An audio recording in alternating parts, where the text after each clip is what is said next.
Hello and welcome to Mindset Kitchen. I have an amazing guest with me today, Akhtar Khan.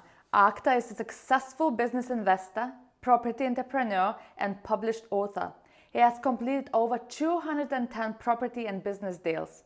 Akhtar is also a father, a philanthropist at heart, and at this stage of his life, he is focusing on legacy and contributing to charitable causes.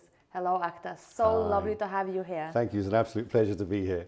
Would you mind telling us a little bit more about yourself? Because I took this little snapshot of you, but I know there is so much more because we have been discussing for the past 10 minutes when we realized we have to turn the cameras on because our viewers would love to hear this as well. So tell me more about yourself, Akhtar. Okay, where do I begin? There's a lot to tell you. I mean, in essence, you mentioned things that I do from a work perspective. So yes, I'm a business investor. I've been a business investor, but it actually started out with personal development. So I'm a coach, mentor, and in essence, what I do, what I'm passionate about is helping people to break through the upper limits so they can achieve excellence in both their personal life and also in business. That's the kind of key thing that I'm really passionate about, and that started out because of my upbringing and background. So I grew up in a very toxic, dysfunctional family that left me with a very limited mindset, a lot of unresolved PTSD and trauma. So when I I got to my teenage years, I went off the rails. I turned out to be everything you wouldn't want your 15-year-old son to be. I was wild, I was a party boy, I got kicked out of school, I got into trouble. You know, I was just literally a lost kid.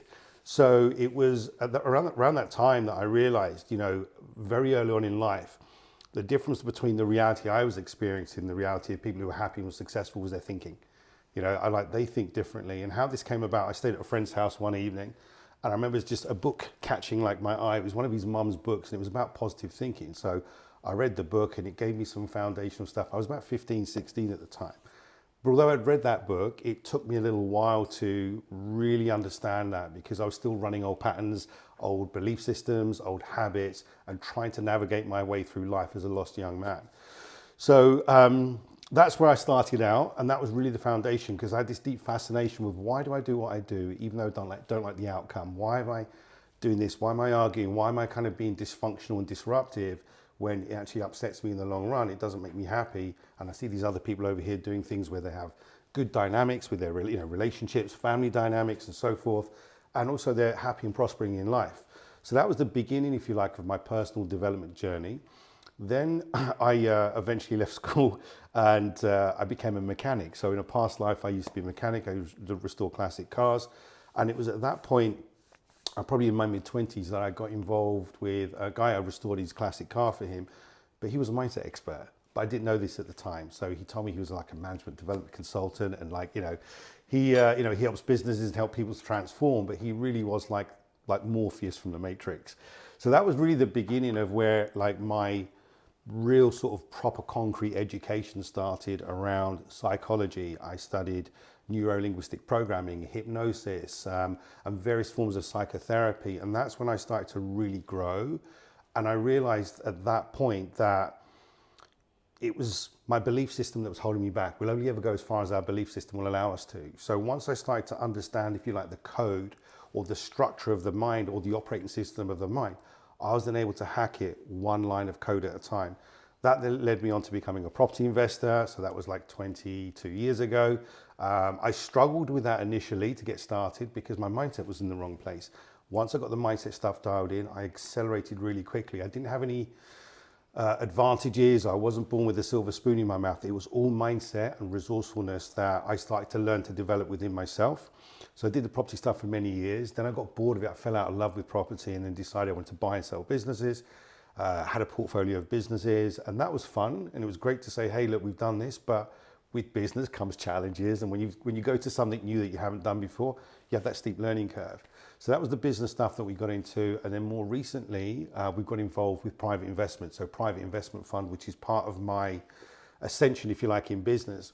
But although it's business related, as we were saying just before we switched the cameras on, there's actually a really big desire to use that vehicle to contribute to philanthropic causes. So building schools, charities, helping out. I'm right now in this era of my life where it's all about contribution. So that's a bit about me, and hopefully that's giving you and your viewers an overview. Wow. What can I say? Wow. I bet you had to like squash everything into one because you started from a child to now, and Yeah. you did such a beautiful description. And Akhtar, when you walked in, I sensed such a good energy about you. Little would I know that you were disruptive and the child who needed really help, and you were in that position of your life. So definitely there has been a huge change in your life, and you just became this wonderful person that I sensed your energy Thank as soon you. as you walk in. And I'm so happy that you've gone through all of it. I'm so sorry to say that. Yeah. Because it makes who you are today. Absolutely. And if we can all learn from those past experiences and become that, and you are one of those people who shine the light on it, is even more, because we all have difficult things in our lives. Absolutely. And having that right mindset, which you have right now, is helping everyone around. And that's why really you are here. Absolutely. And it's, you know, you said something which most people might think is a little bit controversial. I'm glad you had those experiences. I am too, because when you go through those experiences, it's very easy for us to go, hang on, this is painful, stressful, hurtful. And we can almost become like a victim and fall into that victim mindset and feel helpless. Whereas what if we was to look, and I used to do that. Whereas now I look at this and go, okay, this isn't happening to me, it's happening for me. What's the blessing in this? What's the silver lining in this? What am I going to learn? What am I going to heal in myself? How am I going to grow and ascend? And how is this going to help other people? And maybe, like, you know, you're trying to go down this direction in a path, but you've gone off in this direction. Maybe, like, universe, God, whatever you believe in, it's just redirected you. So it is shifting that mindset, because that old way of doing things and feeling like, you know, victimized, helpless, powerless, it can take you to hell. It can take you to a really, really painful place. Whereas this way of thinking and going, yeah, I'm glad I've had the pain. I'm glad I've had the suffering. I'm glad I've had the trauma, because it has shaped me and I've overcome it. And part of my journey is to help other people to overcome it. So when I see people, and especially like I see youngsters that are going through a tough time, or, you know, they're challenged, I always want to like reach out and extend my help to them and support them and go, look, just come into our group, do whatever we need to do. How can I help you? Because I know what it's like to be that kid. You know, I've in essence, I've become the man that I needed when I was a 15-year-old kid. Exactly that. And do you notice yourself that you leaning towards even doing totally different things, that helping people, and you think, what is my capacity? Because you want to do so many things and share that experience of your life. So as you say, you trying to help people and come into your circle or teach them something, show them something, and you become encompassing so much in a sense, right? Yeah, absolutely. And I think the thing is, like, I had a really, I say, interesting, life-changing experience about 3 years ago. I had COVID and I had this very bad strain of it. And I thought I was going to die. I actually got to a point one evening where I felt like, hang on, this is spooky. I feel like I'm going to die. And it was a scary experience, because it's not death that scared me. It was actually, have I done enough for my kids? My daughters, I've got 2 teenage daughters. They were still young at the time. And I'm like, no, I haven't completed that. I can't go yet. The second thing is, have I reached my full potential? And the answer was no. But the biggest thing is, have I helped my fellow man or woman? And the answer was absolutely no. So of course, all those things haunted me. But the biggest thing was, actually, I haven't contributed enough. I haven't done enough. I've got all this experience. I've got all this knowledge. I've got all this wisdom. I've got all this life experience of overcoming traumas and hardships. I need to share that somehow. I need to package that up and share that up for the greater good of everyone else. So that was kind of where I got to. And I think, you know, where we shifted was, we used to run like business masterminds and property masterminds with small groups. That was all good and great, but actually, is that what people need? People, yes, they need business advice and guidance, but I come across so many people, they've got their business sorted out, their business rich, but life poor. And you know, like, there's guys I speak to sometimes, their business is turning over multiple millions of pounds, it's great, but then their relationships with their wives are going down the toilet, or they're estranged from their kids, or their kids have become problematic, and they can't see that, hang on, you know, yeah, you're in your business and you're making all this money, but this area of your life is painful. So I decided to put together a group. We have like an online group where it's, at the moment, it's just men, because what we find is that men don't open up when there's women around, but when they're in a brotherhood of men, they'll open up, they'll talk about deeper things, or, you know, they'll talk about their trauma, or they'll become like emotionally vulnerable. So we brought that group together, and I'm like, great, this is wonderful. Let's bring these people together, and let's see if we can do this en masse and bring a lot of people in. And I've also brought other coaches and people to support. And I thought, that's great and that's wonderful for my immediate community or people who are in the UK, but what about worldwide and global? which is why the private investment fund is that vehicle for us to extend out and maybe do some other projects on a bigger scale. I don't know exactly what that's going to look like now, but I think this next decade of my life is all about contributing on a much bigger scale and more philanthropy. Beautiful. You're a beautiful person, Akhtar. And Thank you. I'm so privileged to have you here. Thank you. Because there's so many thoughts going through my mind, and I know I'm going to almost like keep it. I would love to meet you afterwards, and we were gonna have an entire evening talking about all of these things, because I relate to so many little pieces of your life that relates to my life as well, and the way I think, and I think we have similar perhaps values as well. Absolutely. And so that's why I'm so grateful to be here anyway. But we are here to discuss Akhtar's mindset messages, and they're big, they're bold, they're big, they're amazing, and I know they come right from his heart. So I'm going to read the first message very shortly, but I'm also going to talk about food. Because food to me is the way showing love to my people who come here through the door. And I have chosen this meal, which is quite simple, but it's really heartwarming, and maybe because I felt Akhtar has that heart, open, beautiful heart. Maybe that's why I chose this meal, because I sometimes choose intuitively. And believe it or not, I've never met Akhtar before. So imagine me coming up with a meal where he says, I'm a carnivore, I love meat. And I was like, whoa, there's thousands of recipes in the world for that. But I chose this. So, and Akhtar also told me that he's going to have a retreat where obviously some lighter food preferably, but he's not going to get that today, not from me. It's all about love, give him a good boost in the cold weather. So I am going to cook for you Swedish meatballs. Oh, wow. With potato mash. He never knew about it before, so I kept it to the last minute to get his real reaction.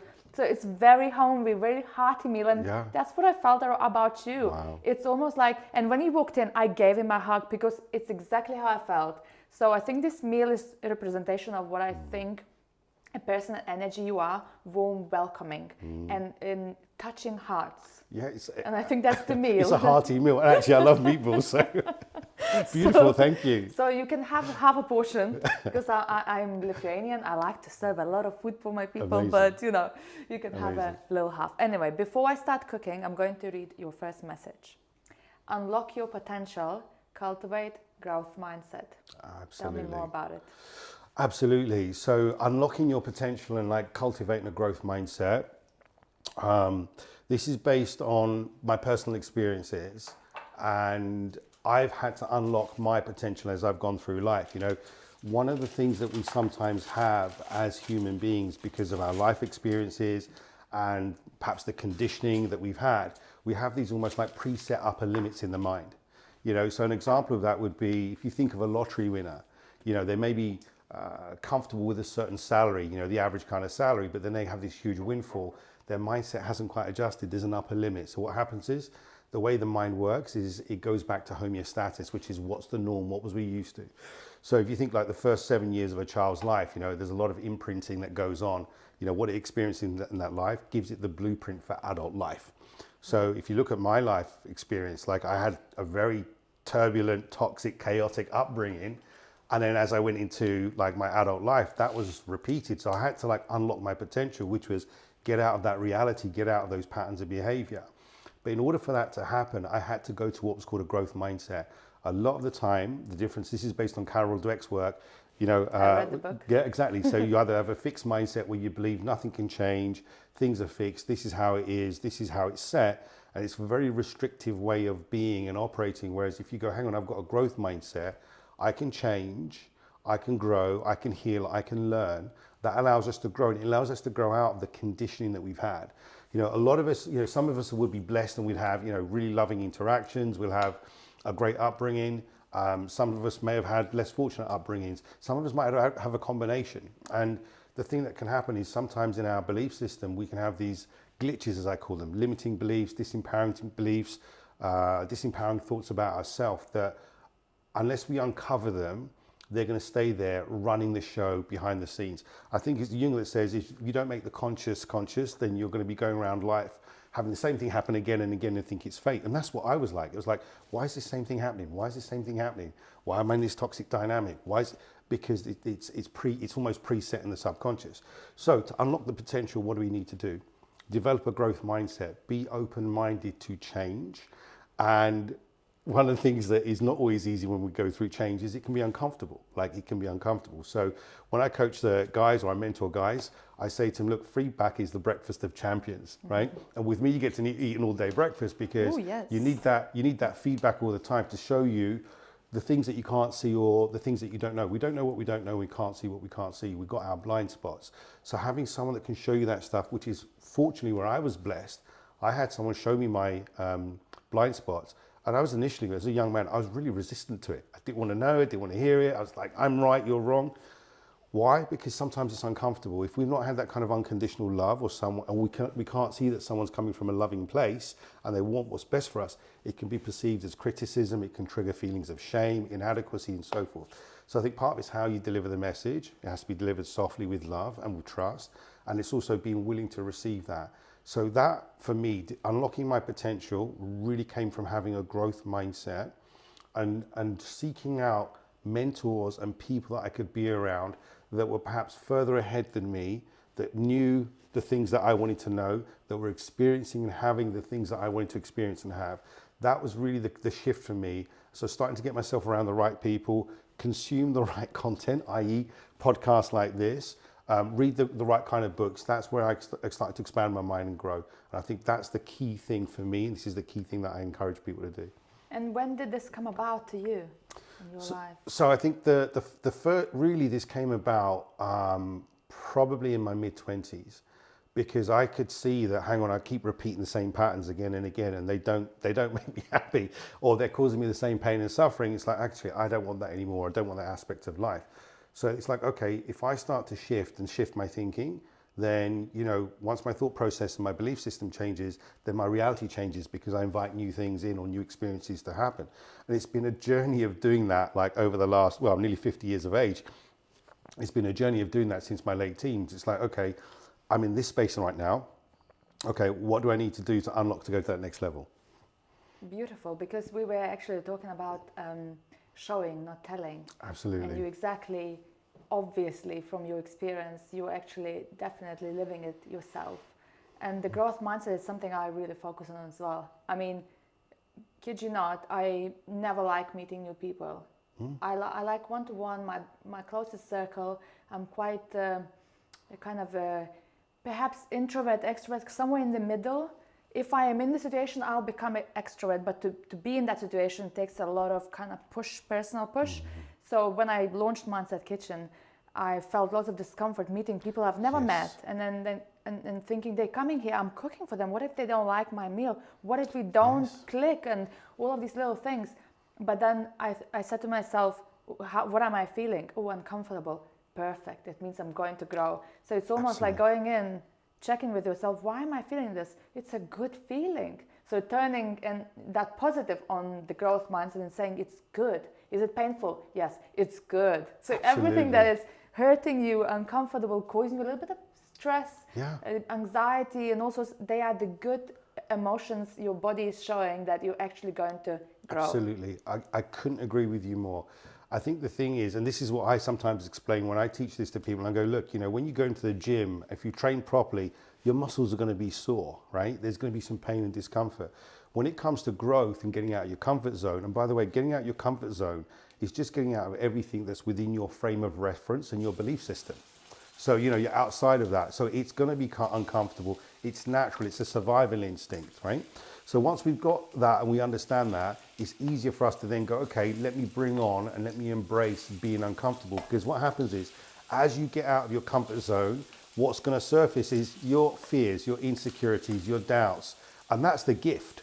Because when they come out, awareness, you have the awareness. Oh, what am I worried about? Am I going to click this person? Are they going to like my food or not? Okay, well, what's the worst thing about that? What is it in me that needs to heal so that I can be, almost outcome independent? Whatever happens, if they like my food, great. If they don't like my food, what we do, we'll do something else. Nothing and it doesn't affect your happiness. Yeah, exactly. And also that awareness, obviously, you mentioned awareness, because having the awareness is not the easiest thing. But when people say, I am noticing this and I'm noticing that, oh, perfect. I'm always saying you're halfway there. Absolutely. Because to notice is already a big achievement, because many people sail through life not even noticing why is their life this way. and what's happening in their thoughts. Their thoughts, obviously, we're thinking millions of thoughts every day. We don't notice that those are the thoughts that are projecting in your life and dictating your life further. So having the growth mindset starts with that awareness and wanting to grow. And then the real transformation, isn't it? I'm almost kind of envisaging a path, how it happens. It needs to come from your heart with a desire to change. And once we are there, it doesn't mean that's it, I mastered it. That's actually the real stuff happens. That's when you're like, oh my God. But once you made that decision, I think, it's where the transformation starts happening. Absolutely, I agree with you. I mean, I was just thinking, like, people say to me, oh, look, you're doing this stuff, you've done this stuff, you coach this. No, I still go for it now. It's just what happens is you go through the same process of growth, same level of discomfort, the same, you're always purging whatever your limiting beliefs or your fears and insecurities are as you ascend and move up the ladder. You're like, oh, I'm in a different arena now. So if I think about my life, all the times I've gone up and ascended, and we've spoken a lot about business, but even on a personal level, like kids, going through a divorce, going through life changes, all that kind of stuff, it's always going to take you out of your comfort zone. But if you keep like steadfast to the fact that actually I'm growing, I'm learning, once you overcome whatever the fears, the insecurities or the doubts are that you've got, it will give you a level of peace and freedom that most people don't experience. And you're right, there's a lot of people that go around and they're just not awake, or they're not conscious to this stuff, and they're like, oh, this is just how life is. This is it. There's no more to it. But actually there is, and once it's like the film The Matrix, like a lot of people walking around asleep. What does that mean? It means they're just not conscious. So if we can make people conscious and help them to awaken, to see, hang on, there's a new vista, there's a new way of doing things. It doesn't have to be that way. It can be this way. It's a good thing to do. And, one other thing I thought I'd just touch on as well is that, and I think this is really important. It's funny, on the way here, in the taxi on the way here, I had a call with someone, and they were going through a difficult time, and they were distracting themselves by using social media. And I said, okay, what's underneath this? He said, I'm actually uncomfortable with what's going on at home. Okay, great. I think the key thing here is that to understand when we go through growth and there is discomfort, if it's kind of the best case scenario.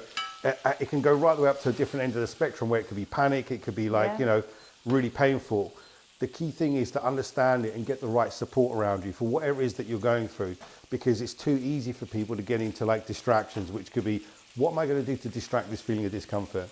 Either stop what I'm doing in business or growth, or it might be, I'll turn to vices, I'll go social media scroll, I will drink, take drugs, alcohol, shopping, whatever it may be. These are all distractions, but the problem with those things is they will distract you for a moment. But when the effects of it wear off, you need another hit again. And again, I've been that person who's been caught up in these addictive cycles until I was aware. And I was like, this is what it is. It's a distraction. What's really going on? And I think a lot of people don't know how to then deal with the emotions they've got on, or how to question themselves to see what it is. This is why coaching or therapy or these kinds of interventions really help, because we want people to be self-aware. But once they're self-aware, they can then go, I had this happen last time. I'm distracting myself now. What do I really want or need here? And they go to get what they need that's going to nourish them rather than distract them.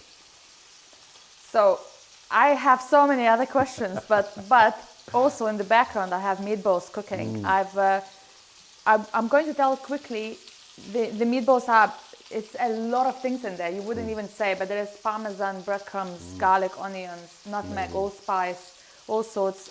Using organic beef and veal in there. So it's a mixture of two different types of meats, and they're usually best when they are done overnight. So I've done them yesterday and kept them nicely in the fridge, because then they absorb all the flavors that are inside. So for the people who are listening to us rather than watching, the background frying noise whilst Akhtar is talking, it's meatballs now all in the pan. And what I'm going to do, I'm just going to brown them and take them out, and then once they are out resting, I'm going to be preparing that famous Swedish creamy, delicious sauce. Amazing. I know on the other day you probably would enjoy it even more, but it's still going to be, I hope, delicious. And mashed potato will come alongside straight away. It smells delicious, like I'm salivating here, so it's going to be amazing. Perfect. So Akhtar, without continuing on the first one, because I would love to continue more on it, and I have a great passion on growth mindset, and especially after reading Carol Dweck book and realizing, oh wow, it gave me loads of realizations, I must say. And she used obviously loads of famous people and sportsmen in sports who were naturally talented and who actually had to work extra hard to become that good. And it just shows you don't have to have a talent, and actually people with less talent but hard workers are the ones that can excel much more than the ones with the talent. So do not underestimate. I always say to people, just because you don't know how to, it doesn't mean you can't become the best. Absolutely. That's what you do. Absolutely, I agree with you. So the second message, Akhtar, and the time is flying. I don't know where it's going. It's maybe because I'm really enjoying, and I kept on watching you and your passion, and it's coming through, and I'm like, I am so happy I met you. I don't know why, because obviously you're doing your man circle, so there's no place for me, but I'm still so glad I've met you. I cannot tell you that enough. So thank you for coming into my life. The second message is master your inner game, harnessing the power of positive mindset. Absolutely. I think we've touched on some of that, but before we do that, I think I just need to say that we love women too. We love men and we love women. We do support women. I do mentor, women in our, on a one-to-one basis or in a small group, but we haven't got round to putting a women's group together yet, but it is on the agenda. So just want to let everyone know that. In terms of like harnessing your mindset, I think it's very easy for us to get caught up in conditioned negative beliefs, but we don't examine those beliefs. A lot of the time beliefs are unconscious, so we just think them. And as you mentioned, we have millions of thoughts. I think last research that I read on it was we have 60 to 70,000 thoughts a day, so we can't police them all. So we're going to have thoughts and habitual thought patterns that have been there. Sometimes the thoughts aren't even ours. We've learned them from our parents, peers, etc., but they don't serve us anymore. So I think the key thing is to, number one, become aware and conscious of what your thought processes are, and ask yourself, does that serve you? Is it helping you or is it hindering you?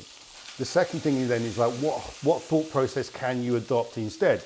So we mentioned earlier on, things aren't happening to you, they're happening for you. And just that shift and that reframing makes you, have a shift in perspective. Rather than feeling disempowered and you're a victim of this, you're almost looking at it from a different perspective, as in, actually, this is an uncomfortable situation, but there's a silver lining in this. So what can I take from this? Where's the gift in this? And I've got to the point now where, not always, but sometimes I'm rubbing my hands well, bring it on. This is the challenge. This is uncomfortable, but what's the gift in this? And when you look for the gift or the blessing or, you're like, wow. And especially when you start to open your mind to looking for these things, right? And start filtering for these things, you start to see how blessed your life is. This is why things like gratitude, practicing gratitude, I know it's one of those things that's over, I think it's put out there a lot in lots of different circles, but if you start to look for things to be grateful for on a daily basis, it's going to change your emotional state and how you feel. And, what I've come to learn is the things that you appreciate. So what does that mean? It means they go up in value to you. So, I was thinking about this yesterday. I thought about it and I thought, hang on, I've actually had a blessed day. I had many gifts throughout the day. I had a beautiful interaction with my teenage daughter. A friend of mine invited me to his event, and it's like, hey, I've got all these wonderful, I'm a blessed man, And I think that just opens up us to start seeing and receiving more blessings or more good things into our life, I do know. I do know exactly that, because I talk a lot. The whole reason this Mindset Kitchen happened because I had that shift and rebirth experience from when my husband passed away. And when you were saying, why is this happening for me, or why is this happening? I had this shift where I was sitting at home, and my husband now passed away 3 weeks ago. And I was like, well, why is this happening for me? Not for me. Why is it me? Why should I be getting this experience? But why is this particular thing? And I was really upset. I was grieving a lot. And I was, what am I meant to be doing with this? This can't be just happened and that's it now. You just mope around, feel like a victim. And I looked at it and I was like, there must be a big, big reason why this was sent to my life. So now I'm going to find this reason, and I'm going to really make the best chapter of my life yet. And it's when you were saying, that I was working so hard on meditation, neuroplasticity, quantum physics. My next 3 years were, mind-blowing, and gratitude and appreciation for feeling the way I was feeling even. I had to sit there in pain and think, thank you for this. because Yes. this is going to really boost me up and say, what are you doing with your life? How are you contributing to others? And what is your next chapter? Because next chapter, it better be bloody good. And that's literally, I said that and I felt it all, and here you go. Absolutely, I totally right, and it's so beautiful what you do, and incredible what you've actually said there. You know, like going through something like that, loss, grief, yeah, you know, you have turned that around. But what you're describing there is post-traumatic growth. You know, it's post-traumatic growth. It's the level up and it's the glow up that we can have and experience through some of the painful and traumatic things that we have in life. And what a beautiful experience that you've had from that. And look at where it's taking you now. Look at what you're doing now. Because the thing is, there's going to be people out there in the world that will be going through things like that, but it's their perspective on it. Exactly. Or what we've been conditioned to believe around how to handle things like that, you know? So it's amazing. And yeah, it's a tough thing to go through, but I'm happy that you had the growth that you've had from that. Absolutely, and that's why I asked you earlier. I'm so grateful that you had all those experiences, because there are people who will have all these experiences, and we're not going to be talking about it. We're actually going to almost sabotage our life from onwards from that event. And I look at everything. What is it going to give to me now? It's like a gift in there, as you said, and I was just nodding like a crazy person here, you know, just nodding constantly to you, because I am seeing everything you're saying, and I've been through very similar experiences, albeit different, maybe life kind of chapters that happened to us, but the experience afterwards and what we've done with it is, I can just completely relate to that. So. I'm so grateful. Thank you. No, that's amazing. I think what we're talking about here is how do we turn our pain into something that's positive? So it's almost like pain to positivity. So when I look back on like my childhood, you know, it was a crazy, you know, neglectful, unloving environment. But you know what? That taught me how to love. It taught me how to love unconditionally. It taught me how to be you know, when you experience what you don't want from your parents, it defines how you do want to show up as a parent. You know. So I have an incredible relationship with my daughters. You know, growing up in a single parent family, there was poverty, there wasn't a lot of money. So, you know, the pain of that experience and not being able to do the things, you know, it created my values around freedom, around money, around, you know, wealth, around contribution. You know, having, you know, career choices that I made, right? Things didn't work out or they were painful. They just shape us and mold us, and we can turn them into positivity. And I think it's a really important thing that you're mentioning here, and I really resonate with. So, you know, the question you asked me before is how do we unlock our potential? It's seeing things from this perspective, you know, and it's being grateful for those challenges that we have, because they're all gifts, they're all lessons. I know some of them might sting, and I'm sure there's people that are watching this that might be going through hell. I can tell you this now, like, you know, I've been to hell and back many times, and I'm not scared to go there again. I'm also not scared to walk there with people who are going through that stuff, because I've been there. I know what it's like. I know what it's like when you're at the edge of breaking point or you're feeling suicidal, because I've been there. But you know what?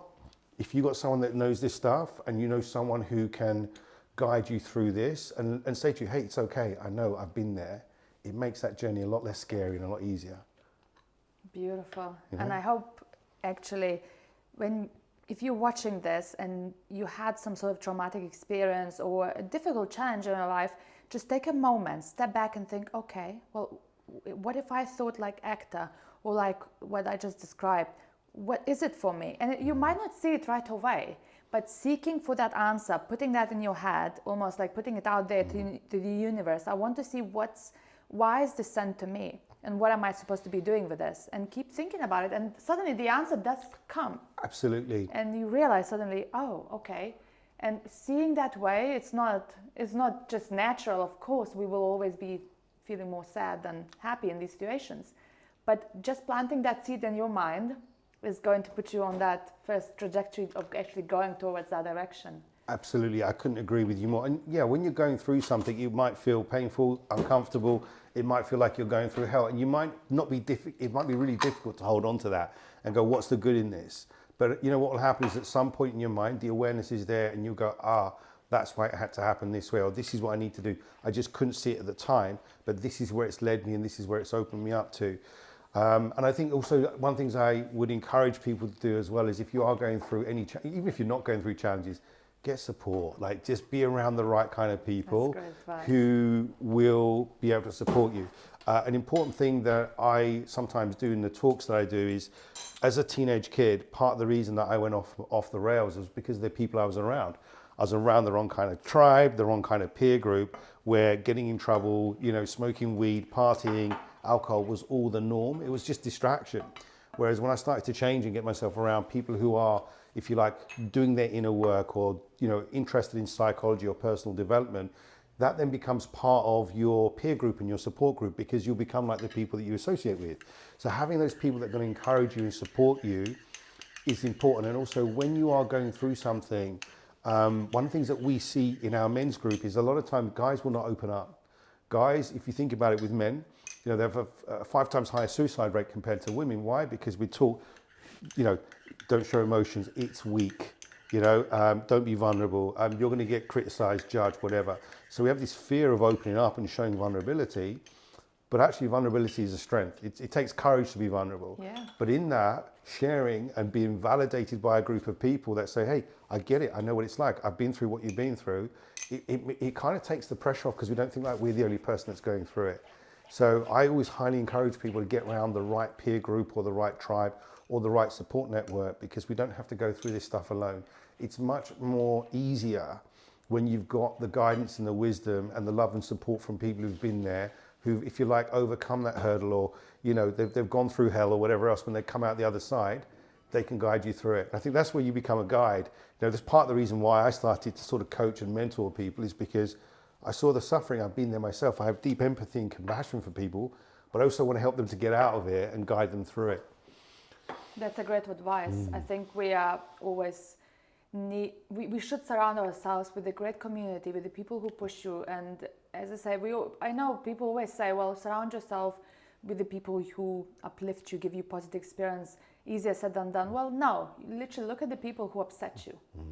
And just don't try engage with people like that, because your life, you live once. So pay attention that everywhere you go, with people you hang out, and create a community and seek help is the best advice that you could possibly say. And I think I have mentor, I have coaches.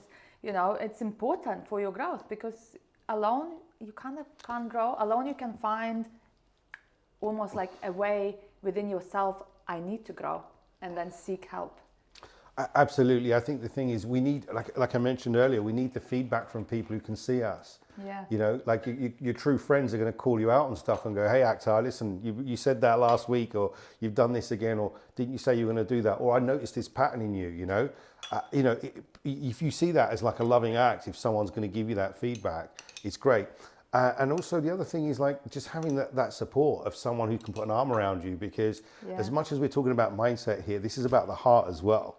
And I think if you can go through something and you have that kind of love and support from people who really want the best for you, that can be so healing and so transformational in and of itself. Someone to validate you and go, hey, listen, I know what you're going through. Because what do people do? If they have not gone through this level of healing themselves, people just try and make you feel better. Hey, listen, don't worry about it. Let's cheer you up. We don't really need cheering up sometimes. Sometimes we need someone who's going to just sit in the mud with us and go, I've got you. I'll sit here with you and we'll go through this together. Exactly that. Beautifully said. I could talk to you forever. Akhtar, thank you so much for sharing this. And I can sense you're very passionate about it. So keep doing what you're doing. And I'll keep doing what I'm doing. That looks and smells delicious. Cooking meals, because I was going through all the ingredients and everything, and I wasn't really mentioning. Usually I mention what's going on, but what I've done, do you cook? Do you love food? Yeah, I do. Cook? Yeah. So what I've done here, I fried some butter in the same pan that meatballs cooked, and then added flour and then beef broth mixed with chicken broth. And I love food, so my broth is actually I've used from my myself. Right. So they're my own chicken broth. Amazing. And I use some concentrated beef broth, so it's none of those little packages or dried stuff. And then I added some sour cream in there. So I kept on adding slowly sour cream, because you don't want it to curdle. So I've just kept on building the flavors. And then a teaspoon of mustard and a couple of drops of Worcester sauce. And then I put back the meatballs in there with their juices. So they literally almost done. And I'm going to start on my mash, before I read the message, I'm just going to tell, because when you do mash, you cook mash, you serve it. But I knew I can't be boiling and peeling potatoes here whilst we're discussing that in such a short time, and time is flying away. So I boiled the potatoes this morning and I mashed them. What I'm going to do right now, so everyone has their mash recipe, whatever they want to put in. I kind of have my own concoction as well. I never really looked up at any recipes here, but I use garlic, butter, a bit of milk to loosen up, and mashed potato and a bit of mustard as well in the mash. So amazing. My inner caveman, like, literally is dancing right now. I'm like, yes. That's the one I was cooking for, by the Oh, way. absolutely. Yeah, absolutely. The carnivore in me is very happy. Thank you. Okay, so your final message, and I love how they all connected, but they all leading you almost from a basic platform of growth mindset and leading you to a mastership of yourself. So the champion's mindset, unleashing your inner winner. Oh, absolutely. Where did that come from? Absolutely. Wow.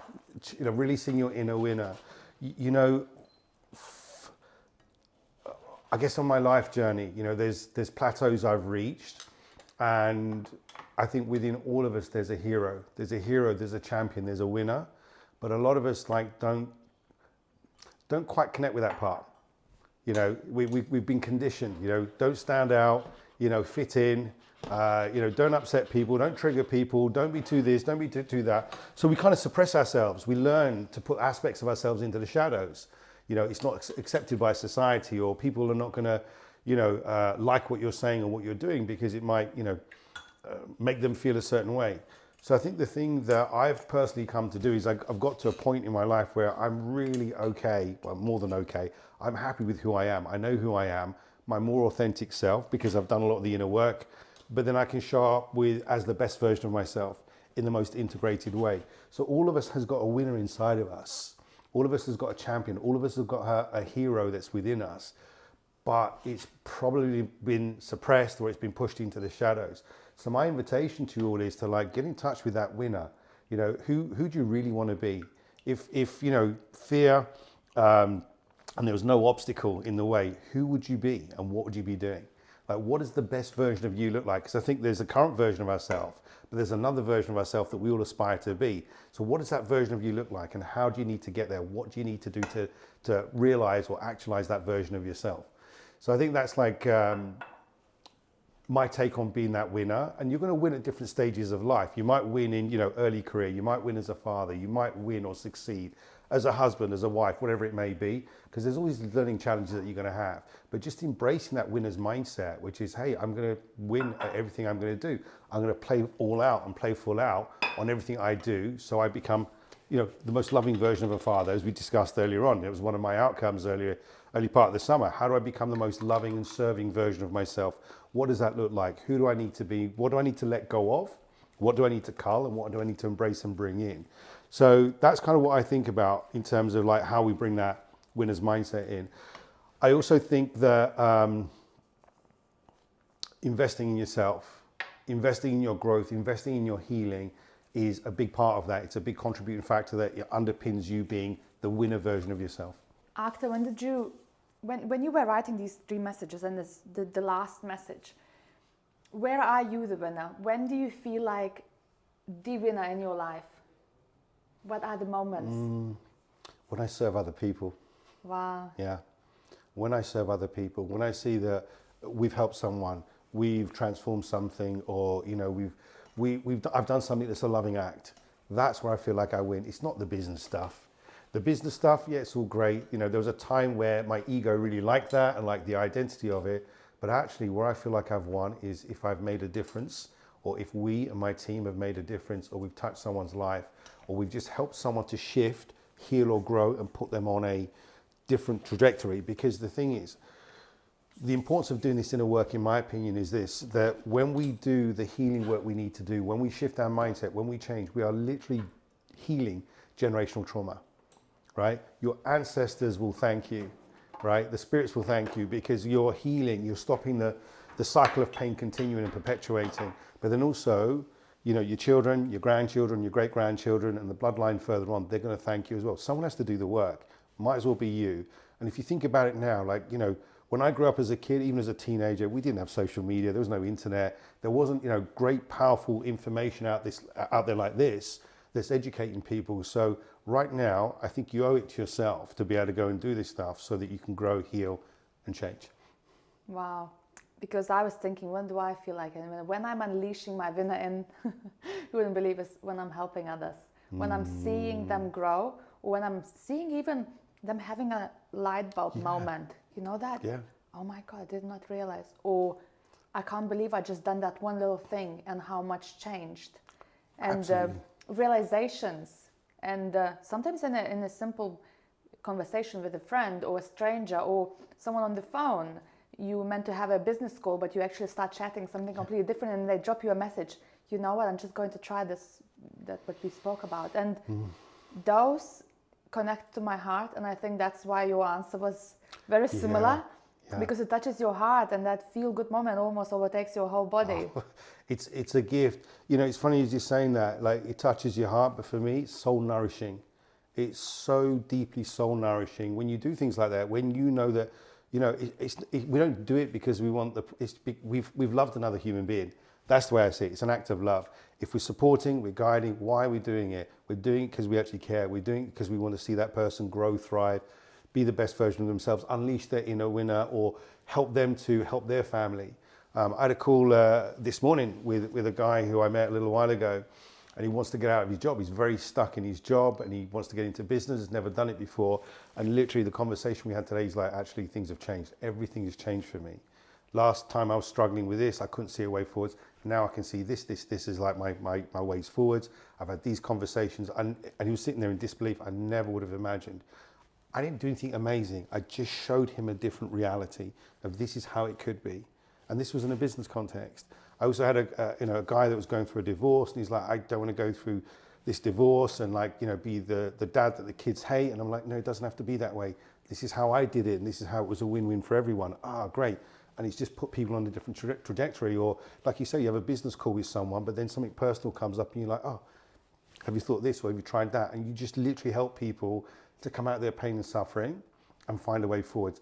That nourishes the soul. And when I'm doing things that acts of love or acts of service for other people, that's where I feel like I'm truly winning.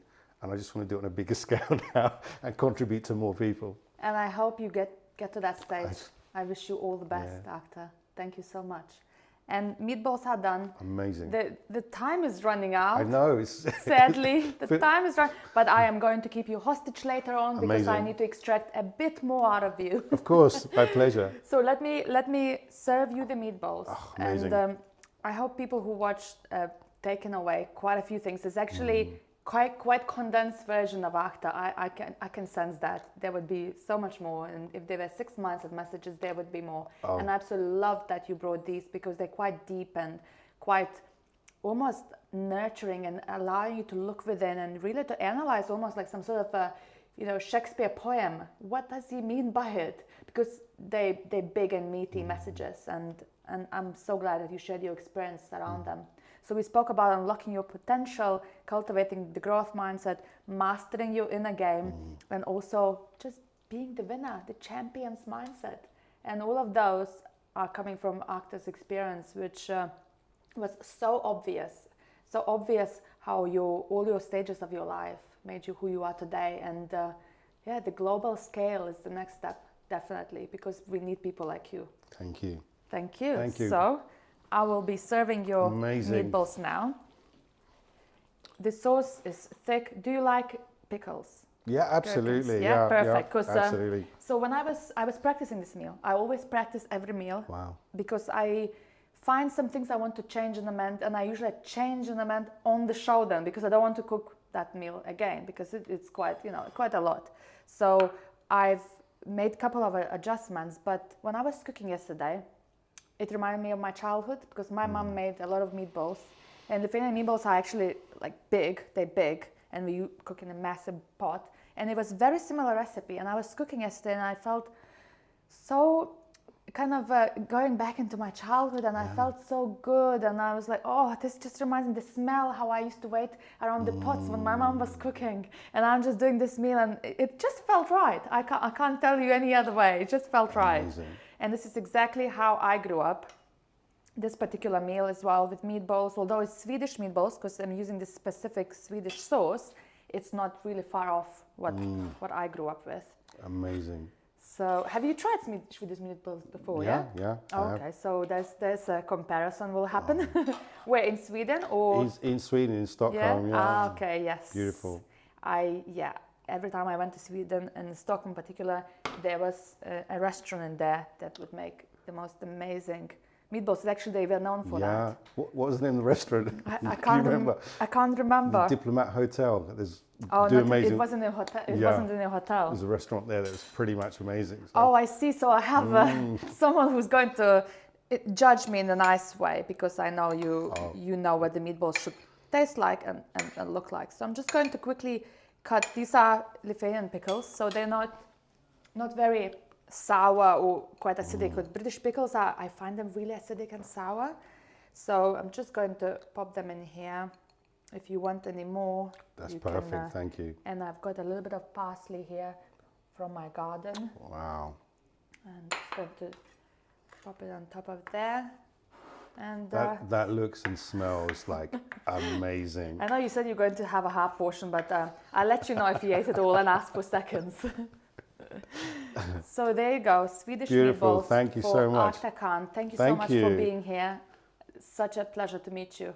Thank you very much. That's I will amazing. share all the details of Akhtar's contact website. If anyone would like to get in touch with this beautiful soul, you will know where to find him. Yeah, absolutely. I'd be more than happy to have a chat with anyone. Thank you for this. This is amazing. And thank My you for having pleasure. me on. Thank you for coming here. Thank you everyone for watching. Have a lovely day.